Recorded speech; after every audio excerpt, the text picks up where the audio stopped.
இன்னைக்கு பல பேருக்கும் பணத்தை பற்றிய பல தவறான புரிதல்லாம் இருக்கு. பணக்காரங்களால மட்டும்தான் மேலும் பணக்காரங்களால முடியும். என்ன மாதிரி மிடில் கிளாஸ் இருக்கிறனால பணக்காரனாகவே முடியாது. இந்த மாதிரியான எதிர்மறையான எண்ணங்கள் வருவதற்கான காரணம் என்ன தெரியுமா? நம்ம வளர்ந்த இந்த சூழ்நிலை தான். இதனாலதான் பணம் அப்படிங்கிறது நம்மளால சம்பாதிக்க முடியாத எண்ணங்கள் நமக்கு உருவாகுது. ரிச் பீப்புள் மணி ஏர்ன் பண்றதுக்கான தேவையான விஷயங்களை சீக்கிரட்டா வச்சுப்பாங்க. அதே சமயத்துல அதையும் ஃபாலோ பண்ணிட்டு போக்கஸ்டாகவும் இருப்பாங்க. ஆனா mostly poor and middle class ஃபேமிலிக்கு இது தெரியுது இல்ல. பணத்தை எப்படி ஏர்ன் பண்றது, சில சீக்ரெட் என்னன்னு தான் இந்த வீடியோ நம்ம பார்க்க போறோம். நீங்க ஒரு மிடில் கிளாஸ் பர்சனா இருந்தீங்க அப்படின்னா இந்த வீடியோவை ஸ்கிப் பண்ணாம முழுசா பாருங்க. ஒரு 7 டிப்ஸ் தான் பார்க்க போறோம். பார்க்க 1, அதிகப்படியான வருமான வாய்ப்புகளை உருவாக்குதல். இன்னைக்கு நிறைய பேர் பணக்காரராக முடியலன்னு சொல்றதுக்கான மிக முக்கியமான காரணம் இதுதான். அதாவது ஏதோ ஒரு வேலையை மட்டும் நம்பி அதுல கிடைக்கக்கூடிய வருமானத்தை நம்பி வாழ்க்கையை ஓட்டுறது. உதாரணமா சென்னை, கோயம்புத்தூர் போன்ற மாவட்டத்துல நீங்க வேலை பார்க்குறீங்கன்னா அங்க கிடைக்கக்கூடிய சம்பளத்தை மட்டும் நம்பி இருந்தீங்கன்னா உங்களால ஒரு மாசத்துக்கு எவ்வளவு ரூபாய் சேமிக்க முடியும்? கொஞ்சம் யோசித்து பாருங்க. மாதம் 30,000 to 35,000 சம்பளம் வாங்கினா கூட சென்னையில இருந்துட்டு உங்களுடைய முழு தேவையை பூர்த்தி செய்ய முடியுமா அப்படிங்கிறது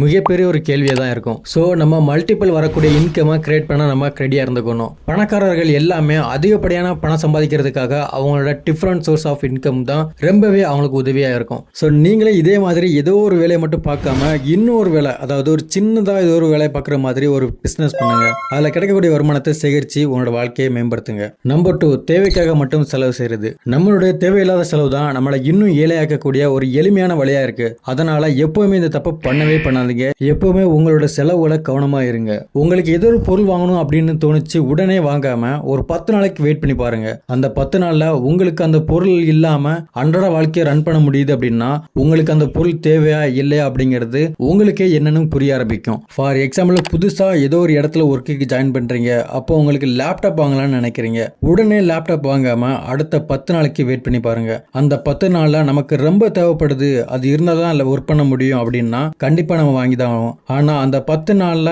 தேவையே இல்ல, நம்மளோட வாழ்க்கையை அந்த இடத்துல ரன் பண்ண முடியுது அப்படின்னா இந்த லேப்டாப் அந்த இடத்துக்கு தேவையே இல்ல. ஆனா மத்தவங்க எல்லாம் யூஸ் பண்றாங்க, நம்மளும் யூஸ் பண்ண கொஞ்சம் ஸ்டைலா இருக்கும் அப்படின்ட்டு நம்ம வாங்கணும் அப்படின்னா நம்ம தான் இஎம்ஐ கட்டி நம்ம லோன்னு அலையவும் தவிர ஒரு பொழுதும் நம்மளால ஒரு ரிச்சான அந்த ஒரு நல்ல வாழ்க்கையை வாழ முடியவே முடியாது. நம்பர் 3, நேர்மறையான அணுகுமுறை. பணத்தை நம்ம ஈர்க்கணும்னு நினைச்சா அதுக்கு பாசிட்டிவான மைண்ட் தாட் தேவை. நம்ம எந்த எண்ணங்களுக்கு உணர்ச்சி கொடுத்து யோசிக்கிறோமோ அதுதான் நம்மளை நோக்கி வரணும்னு லா ஆஃப் அட்ராக்ஷனால சொல்லப்படுது.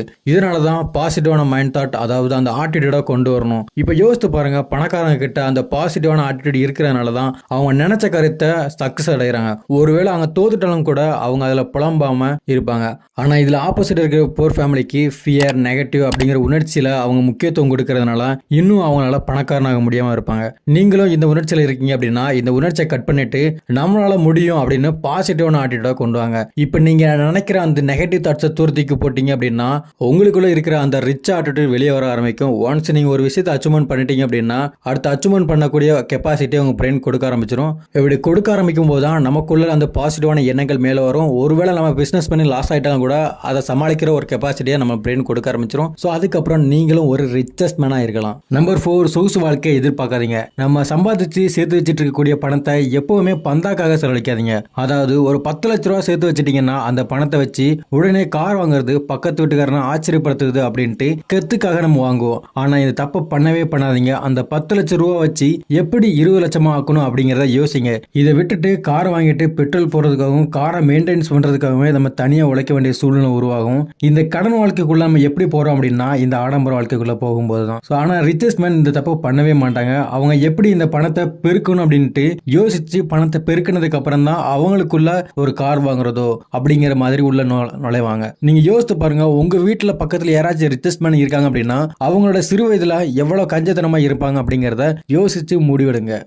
நம்பர் 5, பணியாளராக இருப்பது உங்களை பணக்காரனா மாற்றாது. நம்மள நிறைய பேர் ஸ்கூல், காலேஜ் முடிச்சு ஏதோ ஒரு கம்பெனில ஜாயின் பண்றோம். அந்த கம்பெனியோட ப்ராசஸை கத்துக்கிறதுக்கு நம்ம 1 இயர் எடுத்துக்கிறோம். அப்படி இருந்தும் 5 அல்லது 10 வருஷத்துக்கு பிறகுதான் நமக்கு சம்பள உயர்வு அப்படிங்கிறது வருது. இப்ப நீங்க கேட்கலாம், வேலை பார்க்க கூடாதுன்னு சொல்றியா அப்படிங்கிற மாதிரி. நான் அப்படி சொல்ல வரல. ஆனா ரிச் ஆகணும்னு நினைச்சீங்கன்னா கண்டிப்பா நம்ம வேலை பார்த்துட்டே இருந்தோம் அப்படின்னா நம்மளால பணக்காரனா இருக்க முடியாது. கொஞ்சம் யோசித்து பாருங்க, 10 வருஷம் ஒர்க் பண்ணி நம்மளால சம்பாதிக்கிற அளவுக்கு ஒரு பிசினஸ் பண்ணா 1 இயர்ல ஏர்ன் பண்ண முடியும். ஒரு யாரோ ஒரு கம்பெனில கம்பெனியில் வேலை பார்க்கறதுக்கு 10 வருஷம் பொறுமை இருக்கும். ஆனால் ஒரு தொழிலை கற்றுக்கிறதுக்கு ஒரு 3 வருஷம் டைம் எடுத்துக்கிறோம். அதை நம்ம கற்றுக்கிறதுக்கு பொறுமை இல்லாமல் இருக்கும் இல்லையா? ஸோ அதனால உங்களுக்குன்னு ஏதோ ஒரு வேலையும் பாருங்க, பார்த்துட்டு சைடு கேப்பில் பிஸ்னஸ் ரன் பண்ணக்கூடிய ஏதோ ஒரு தொழிலை கற்றுக்க முயற்சி பண்ணுங்க. ஸோ எப்பவுமே பணியாளர் இருப்பது அந்த கம்பெனியோட ஓனருக்கு உங்களை எப்பவுமே அக்கறை காட்டி 4 பேர்கிட்ட உங்களை பற்றி பெருமையாக பேசுறது. இதனால உங்கள் வாழ்க்கை மாறும் அப்படின்னு கேட்டிங்கன்னா கண்டிப்பாக மாறாது. உங்களை ஒரு கம்ஃபர்ட் ஜோனுக்கு நீங்கள் அதுக்குள்ளேயே போய்கிட்டே இருப்பீங்க. நமக்கு புகழ்றாங்க, நம்மளை ஓனர் அக்கறை பார்க்குறாங்க, இப்படி ஒரு கம்ஃபர்ட் ஜோன்லேயே சுற்றிட்டே இருப்பீங்க. அந்த அக்கறை காட்டி அந்த அடிப்படைக்கு நீங்கள் வேலை பார்க்காம அந்த கம்ஃபர்ட் ஜோன்லேருந்து உடச்சி வெளியே வாங்க. உங்களோட வாழ்க்கை மாறுறதுக்கு வாய்ப்பு அதிகமாக.